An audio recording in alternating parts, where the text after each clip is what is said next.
इकाई 6 भरत एकांकी। दृश्य एक बालक सिंह के बच्चे को घसीटते हुए लाता है और दो तपस्विनियां उसे रोकती हुई आती है। राजा दुष्यंत पेड़ की ओट से उन्हें देख रहे हैं। बालक, अरे सिंह, तू अपना मुख खोल, मैं तेरे दांत गिनूंगा। पहली तपस्विनी, ए हठीले बालक, तू वन के इन पशुओं को क्यों सताता है? हम तो इन पशुओं को बाल बच्चों के समान रखती हैं। तेरा साहस बढ़ता ही जाता है। तेरा नाम ऋषियों ने सर्वदमन रखा है, सो ठीक ही है। दुष्यंत उनकी बातें सुनकर स्वयं से, आहा, क्या कारण है कि मेरा स्नेह इस बालक की ओर उमड़ सा आता है? दूसरी तपस्विनी, तू तो इस बच्चे को छोड़ न देगा तो सिंहनी तुझ पर दौड़ेगी। बालक मुस्कुराकर, ठीक है, सिंहनी का मुझे ऐसा ही डर है, मुंह चिढ़ाता है। दुष्यंत आश्चर्य से, यह बालक अवश्य किसी तेजस्वी वीर का पुत्र है। इसका मुख अग्नि के समान दमक रहा है। पहली तपस्विनी, हे प्यारे बालक, सिंह के बच्चे को छोड़ दे, मैं तुझे खिलौना दूंगी। बालक हाथ पसार कर, पहले खिलौना दे दो, लाओ कहां है? दुष्यंत दूर से बालक की हथेली को देखकर स्वयं से, आहा, इसके हाथ में चक्रवर्तियों के लक्षण है। उंगलियों पर कैसा अद्भुत जाल है और हथेली की शोभा प्रातः कमल को भी लज्जित कर रही है। दूसरी तपस्विनी, हे सखी सुव्रता, यह बातों से न मानेगा। जा, मेरी कुटिया में ऋषि कुमार के खेलने के लिए मिट्टी का मोर रखा है, उसे ले आ। पहली तपस्विनी, मैं अभी लिए आती हूं। जाती है।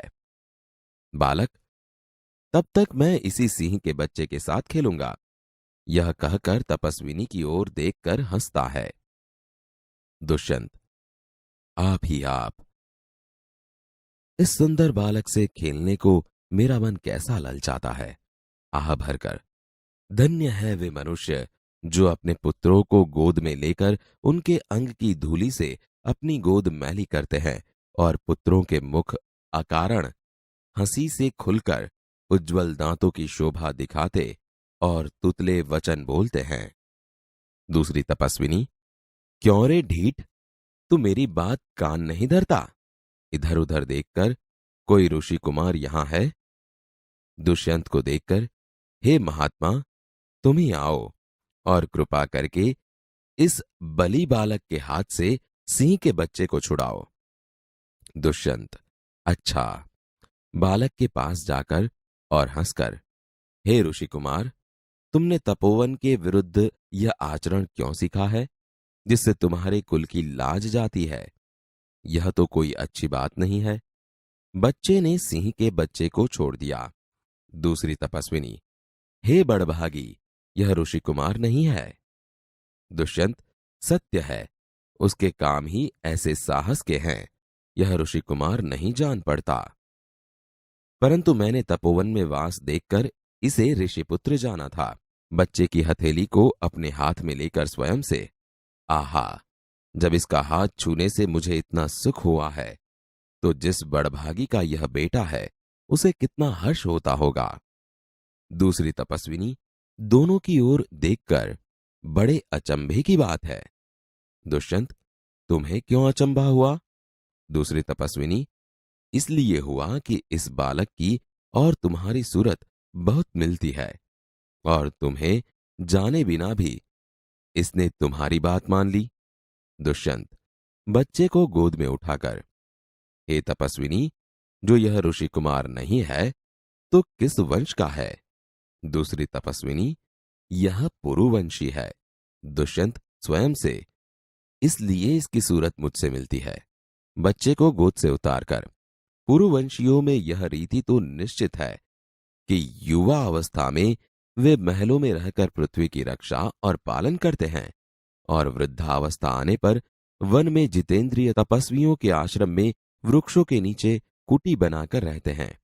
देवता जैसी शक्ति वाला यह नीडर और असाधारण बालक मनुष्य का पुत्र भला किस प्रकार होगा?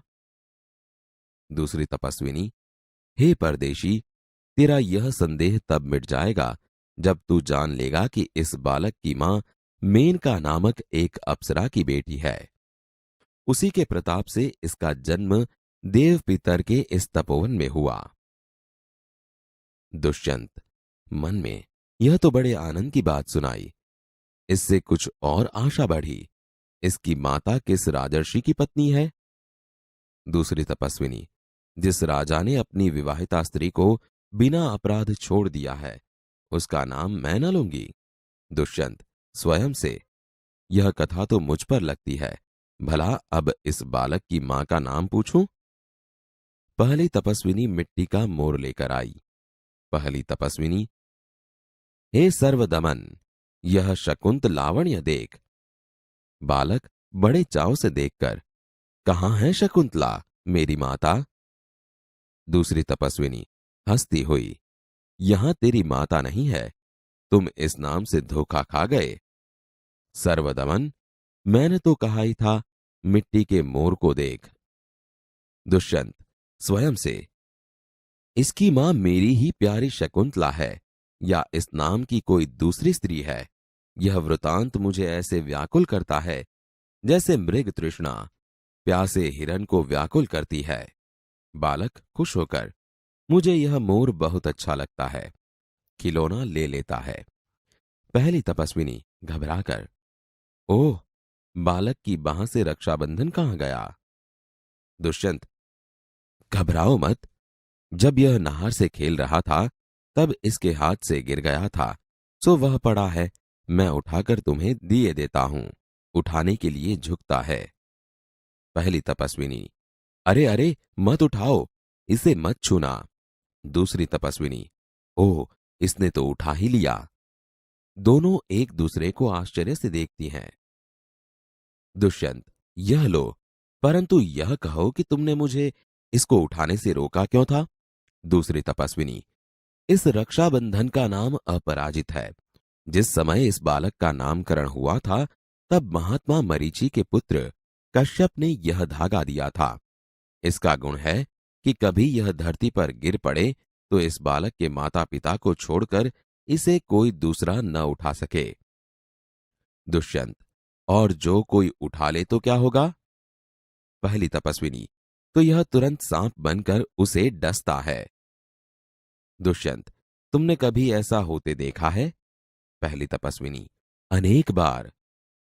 दुष्यंत प्रसन्न होकर, तो अब मेरा मनोरथ पूरा हुआ।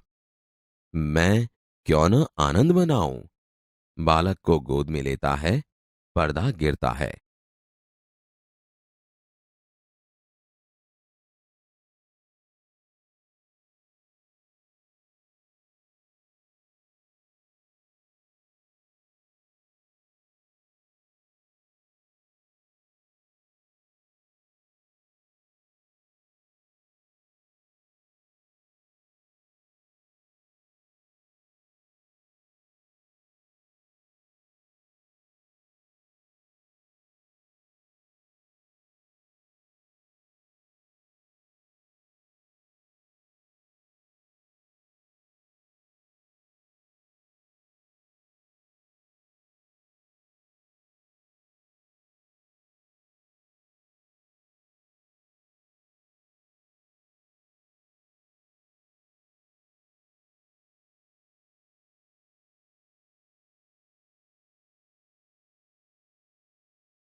लेखक परिचय।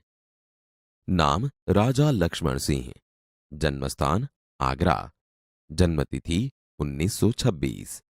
हिंदी, अंग्रेजी, संस्कृत, फारसी, बंगला और अरबी भाषाओं के ज्ञाता। अभिज्ञान शाकुंतल, मेघदूत, रघुवंश के हिंदी अनुवाद के लिए पुरस्कार मिला था। अरे सिंह, तू अपना मुख खोल, मैं तेरे दांत गिनूंगा। ए हठीले बालक, तू वन के इन पशुओं को क्यों सताता है? हम तो इन पशुओं को बाल बच्चों के समान रखती हैं।